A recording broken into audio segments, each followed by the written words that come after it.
Happy Vlogmas day 9.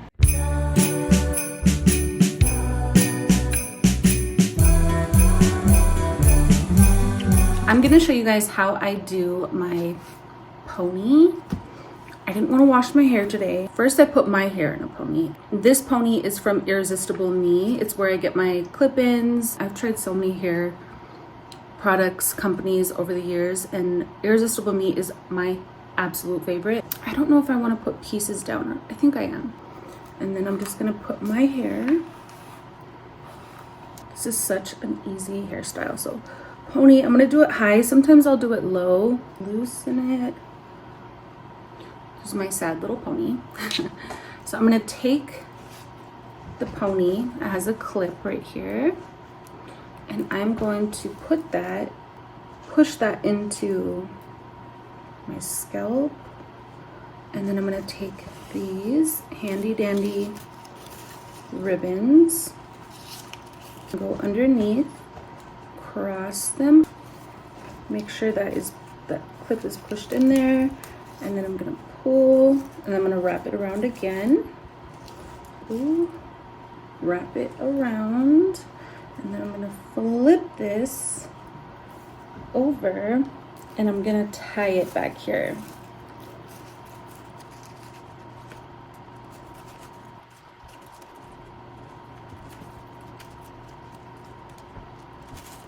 And then with the little things, push the little tie into the hair tie. And that's it. Push it through. Super easy, super cute. And then I put a scrunchie just to cover the thing. I didn't wrap it around a lot. I just wrapped it around once. Sometimes I'll put like gel and like make this all slicked back, but I'm not doing that today. This is my outfit of the day. Really stepping outside of my comfort zone right now. So today I'm going back in store. I have to film a little teaser for this December 21st event. Got my outfit on.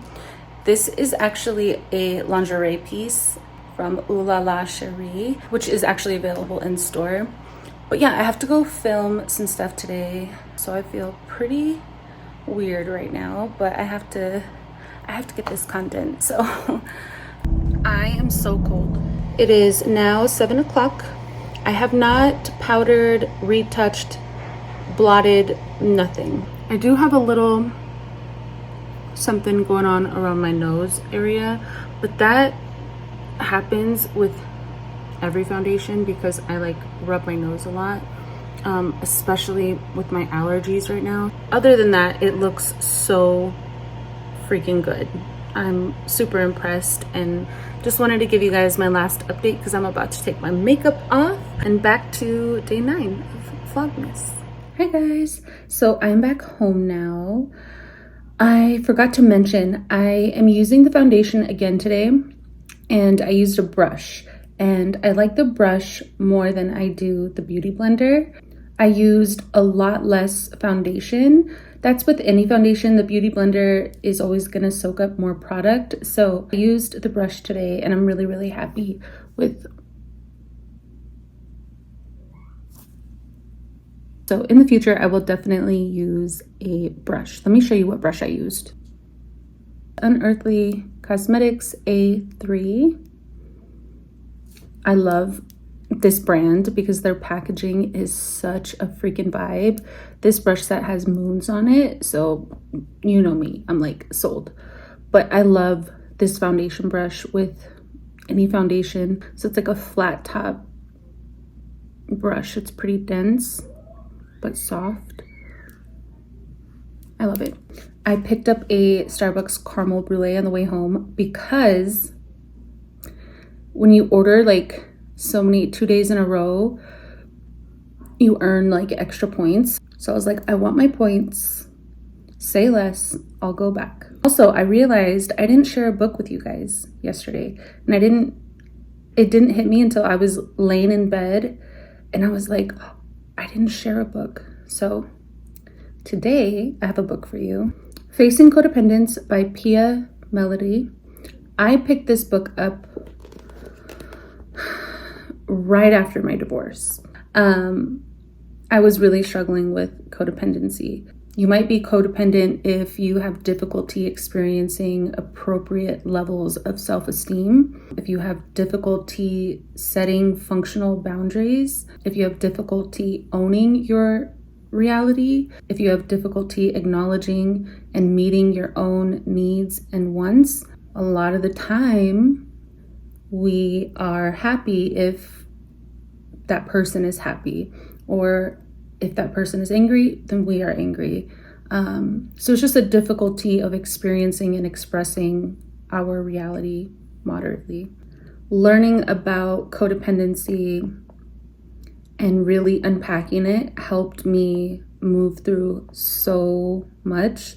This book goes over the 5 core symptoms of codependency, how the symptoms sabotage our lives. I also learned a lot about boundaries. So I'm going to read some quotes from the book. A healthy boundary creates controlled vulnerability. Recovery from codependence is a lot like a growing up process. We must learn to do things our parents did not teach us to do, appropriately esteem ourselves, set functional boundaries, be aware of and acknowledge our reality, take care of our adult needs and wants, and experience our reality moderately. They say that the spiritual path is straight and narrow, but I used to wonder about that. I used to think that the spiritual path was about being good. It was hard to be good because there were only a few ways of being good. I have since learned the opposite. The spiritual path is straight and narrow because all it takes is moving into a lie to make you absolutely step off of it. Another quote, not knowing how to be moderate is possibly the most visible symptom of codependence to other people. In other words, codependents simply don't appear to understand what moderation is. They are either totally involved or totally detached, totally happy or absolutely miserable. The codependent believes a moderate response to a situation isn't enough, only too much is enough. Another quote, like all the other defense mechanisms, delusion is invisible to us, making it a serious problem. We don't know we are deluded. We live in an unreal world based on delusions, but we see that unreal world as reality because we can't afford to hear the facts about our lives as they really are. We often get very angry with people who try to point out any fallacies in our delusions. This position leaves us very vulnerable. Since both reality itself and anyone with a strong sense of reality tend to threaten the view we have of our world, people in delusion tend to isolate themselves, those who might reveal the truth about their lives. A big thing that I learned was people pleasing, and I still have that in me, but I'm learning to stop it. Us people pleasers have this intense drive to people please. It's often at our own detriment. And when it comes to codependency, there are many symptoms. And again, if I didn't read this book, I wouldn't have known. It affects your self-esteem. It affects setting boundaries. It affects owning your own reality. There are consequences. Some of the symptoms could be high intensity emotion. Some can be complete lack of emotion and very non-nurturing behavior. The book definitely encouraged me to explore my story and try to, figure out where this is showing up and why. It goes all the way back to childhood. And there are 5 different categories of abuse. Well, I've never experienced physical abuse. So there's physical, sexual, emotional, intellectual, and spiritual abuse. And each chapter, she gives examples and invites you to consider your own experience in comparison. And she really emphasizes the need to explore your history, and not as a way to dump all of the blame on your past, but just to identify how these less nurturing experiences have influenced your feelings of shame, which is motivated by what she calls shame core. And I've learned a lot about shame from Brene Brown. I love Brene Brown and her work. So those who are codependent are often in an emotional state marked by anxiety and feelings of being irrational or dysfunctional or crazy. And they often find themselves overreacting to everyday happenings and experiencing feelings far more excessive than the appropriate for a given situation. So like an emotional factor of codependence could also be triggered by the disappointment of, being interviewed for a job and not being hired, or the sadness of a really good friend moving to another town, or the anger of your neighbor's dog messing up your flower bed. It also goes into families of alcoholics and how chemically dependent people often notice that their emotions are intensified when they're in a relationship with an alcoholic or someone that's addicted. Codependence is like a disease, and it's really difficult to see on the outside because people that suffer from it wear a mask of adequacy and success that's designed to win all of the important approval of others. I mean, after all, our lives are shaped by our relationships.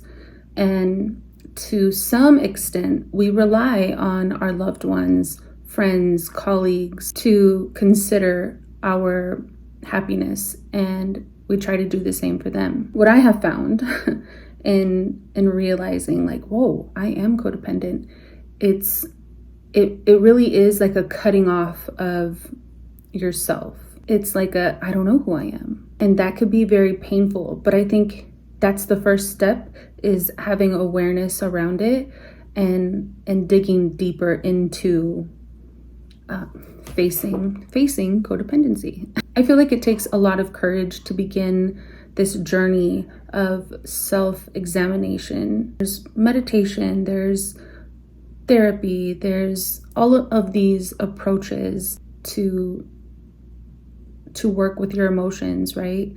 But there really isn't like a quick fix. Like, you have to do the work by reading content that is going to explain a lot. Recovery from being codependent is simply about being yourself and no one else. Also embracing your own history and really experience your feelings about the less than nurturing events that have happened in your past. Because if you don't, the issues from your history will be held in minimization, in denial, in delusion, and truly be behind you as demons that you're not aware of. So it's like, hug your demons or they're gonna bite you in the ass. Codependent people sabotage their own lives with dysfunctional behavior. I think it's super important to do the work. This book has really helped me build my self-esteem back, and it was just kind of validating for me. It helped me see behaviors I ascribe to me that are unhealthy. If you don't understand your own self-sabotaging behaviors, I feel like this is gonna give you that. So it is now 1:38. I'm gonna do some work stuff for social media, for Fascinations, and then I'm gonna paint. I started a Doja painting. My cat, not Doja Cat, but I have painted Doja Cat, and I'm painting another Doja Cat, but I'm painting my cat Doja. And I really wanted to just sit down, take a couple hours, and be creative. My spirit is nudging me, so I'm gonna listen, and I will check back in a little bit. So it just hit me that I need to finish Christmas shopping. Like, I got it started, but I gotta finish it. Are you guys done Christmas shopping? Do you still have more to go? Where are you guys at? I'm really trying to stay in my Zen place and not let the holidays stress me out. But your girl's a little stressed. I think I'm just gonna finish the rest of my shopping online. Oh, hey, there's Doja.